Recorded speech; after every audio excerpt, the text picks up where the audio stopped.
What happens to a person when the role that made them famous also became the role that defined them for life? How does someone remain graceful and grounded when the world sees only one version of them, even decades after the spotlight fades?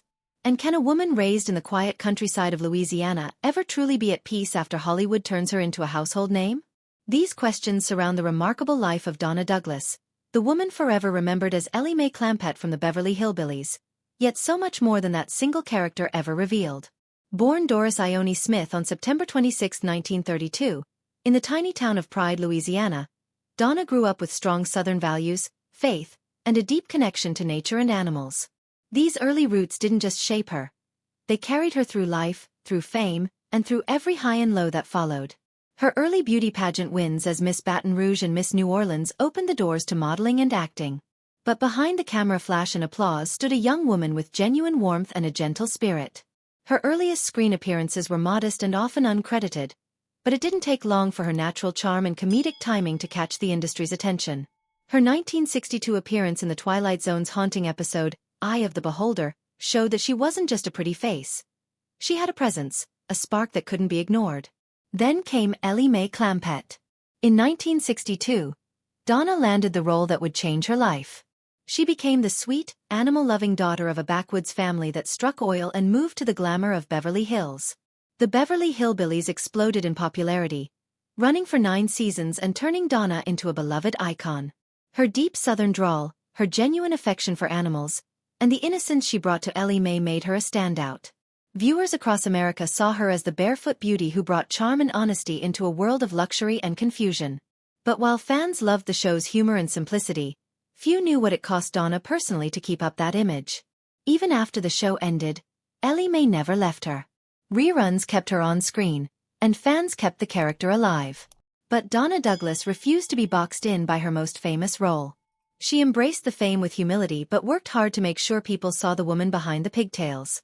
She remained close to her castmates, especially Buddy Ebsen, and always spoke warmly of her time on the show. But she also branched out. A deeply devout Christian, Donna turned to inspirational speaking and gospel singing. Her faith wasn't something she kept quiet. It was the foundation of her second act. She traveled across the country, speaking at schools, churches, and events, using her celebrity to spread messages of hope, love, and kindness. Her creative talents didn't stop with speaking and singing. She wrote children's books that blended biblical lessons with animal adventures, capturing young hearts with stories that reflected her values. In 2011, she published Miss Donna's Mulberry Acres Farm, a wholesome book full of charm and lessons. And in 2013, she offered fans a more personal gift, a cookbook titled Southern Favorites with a Taste of Hollywood. It wasn't just recipes from her kitchen. It featured dishes from friends like Buddy Ebsen, Debbie Reynolds, and Valerie Harper. There was even a section on social graces, where Donna shared advice on etiquette and respect, revealing how deeply she believed in kindness, dignity, and the power of good manners. Behind the scenes, however, Donna's life was far more complex than the sunny role she played. She married young, at just 18, to Roland Bourgeois Jr., and had a son, Danny, in 1954. The marriage didn't last, but motherhood always remained a cherished part of her life. Years later, in 1971, she married television director Robert M. Leeds, who had worked with her on the Beverly Hillbillies. Although that marriage also ended in divorce, Donna handled her personal life with grace and discretion, never airing grievances in public. She never remarried, choosing instead to pour her heart into her family, her faith, and her calling as a public speaker. But there were sides of her story that fans didn't hear until much later. Donna later opened up about the strict control the show's producers had over her image.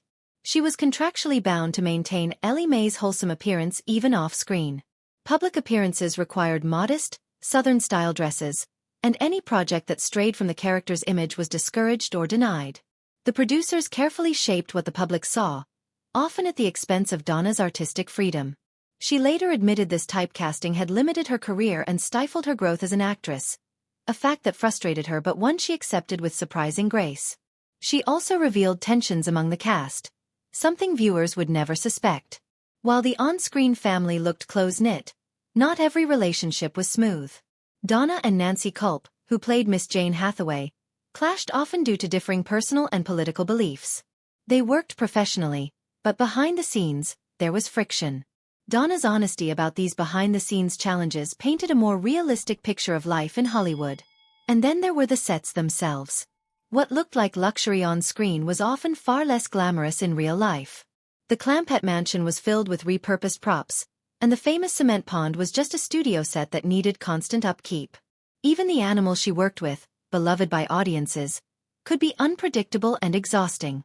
Donna handled them herself, often getting scratched or bruised, all to maintain the illusion of carefree charm. What stung the most, perhaps, was that the producers didn't allow the show to evolve. Donna had ideas for her character. She wanted Ellie May to grow, to study, to maybe become a vet and start her own clinic. But her ideas were rejected. The producers wanted Ellie May to stay innocent, wide-eyed, and naive, frozen in time. It was a missed opportunity that Donna quietly mourned. Still, she never turned bitter. She saw the joy the show brought to millions, and that was enough for her. Throughout the years, Donna's connection to her fans never faded. She was a frequent guest at fan conventions and fairs, always warm, approachable, and gracious. She answered letters, signed autographs, and shared her stories without pretense. People loved her not just for who she played, but for who she was, a kind, faithful woman who never let fame harden her heart. She sang at churches, gave talks to youth groups, and always had a smile and a kind word. Her message was always one of faith, hope, and perseverance, and it resonated deeply with anyone who heard her speak. Away from the cameras and stages, she found comfort in simple pleasures. She loved to garden, growing flowers, herbs, and vegetables. She stayed close to family and friends, enjoyed long conversations and homemade meals. She didn't chase the spotlight. In fact, she found joy in stepping away from it. Her fans often said she was just as sweet in real life as Ellie May, and maybe even a bit wiser. Her letters were thoughtful, often handwritten, and she took the time to make each one special. That kind of care is rare, and it's why she remained beloved even decades after her television fame had passed. Donna Douglas passed away on January 1, 2015, at the age of 82 after battling pancreatic cancer. She died in Baton Rouge, surrounded by those she loved, in the state where her story began. Her passing was a quiet end to a loud legacy. News of her death touched fans across generations. Tributes poured in, not just from celebrities but from everyday people who had been moved by her performances, her words, or even a moment of kindness she'd shown them. She was laid to rest in Bluff Creek Cemetery, not far from her hometown. It was a fitting place. Peaceful, rooted in the South, and full of the same warmth she carried through life. Donna Douglas was more than Ellie May. She was a woman of strength, grace, and depth. Her story reminds us that behind every smile on screen is a real person, full of dreams, challenges, and convictions. She didn't let Hollywood change her. She remained true to her roots, her faith, and her fans. And in doing so, she created a legacy far richer than any TV role could define. If you enjoyed this look at the life of Donna Douglas and want more heartfelt stories about the stars behind the scenes, don't forget to like this video and subscribe to the channel. Your support helps keep these timeless stories alive.